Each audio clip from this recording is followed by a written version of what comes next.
చెప్తాను రైతు, నువ్వు మాక్సిమం ఎప్పుడైతే ఏడ్చావో ఆ టైంలో మాత్రం కన్నీళ్ళు రాలేదమ్మా.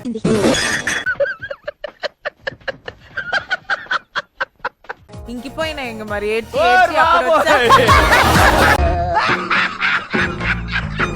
రీతు ఏం మీద కన్నా కూడా ఫోకస్ అంతా డిమాండ్ మీద చేయడం వల్ల రీతు ఎందుకో వెనకబడింది.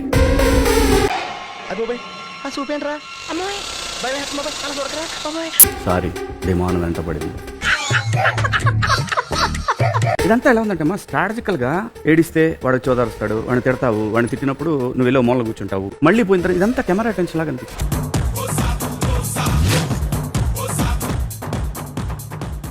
కనెక్ట్ అయ్యాడు జెన్యున్ గా, వాడు గెలవాలి, వాడు బాగా ఏ ఆడాలి. విషయంలో కనెక్ట్ అయ్యాడు, ఎందుకు కనెక్ట్ అయ్యాడు, ఎక్కడ కనెక్ట్ అయ్యాడు, ఎప్పుడు కనెక్ట్ అయ్యాడు. I have Kalyan is my. అవును, ఫస్ట్ 2 వీక్స్ కళ్యాణ్తోనే ఉన్నావు, ఆ తర్వాత డిమాండ్కి షిఫ్ట్ అయ్యావు అని అంటున్నారు. ఏమిటండి మీరు మాట్లాడేది? ఒక అమ్మాయి ఒక అబ్బాయి కొంచెం నవ్వుకుంటూ మాట్లాడారు, కొంచెం కాదు, ఇలా బుక్ అయిపోయానేంట్రా దేవుడా.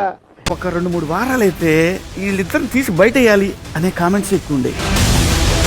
నాకు అర్థం కాలేదు సార్. నీ క్యారెక్టర్ మీద అంత ముద్రేసినప్పుడు నువ్వు అలాగే ఉంటావా? I just wanted to be like me. What is Ritu Chaudhary? వింటానికి విల్లింగ్ గా ఉంటే శ్రీకృష్ణుడు భగవద్గీతలో అర్జునుడికి ఇంత చెప్పాడు. 3 వారాలకే నువ్వు హెయిర్ కట్ చేస్తావా? సాక్రిఫైస్ అయిపోద్దా? నాకు ఎందుకంటే నీ డెమాన్ కాదు అది. డెమాన్ బయటకు పోతున్నాడంటే నువ్వు సాక్రిఫైస్ చేస్తే అర్థం చేసుకుంటావు.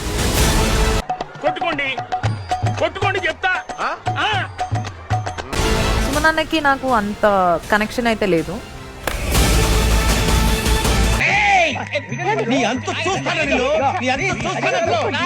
బయటకు వచ్చిన తర్వాత డిమాండ్ తో అదే రిలేషన్ మనం కంటిన్యూ అవుద్దా?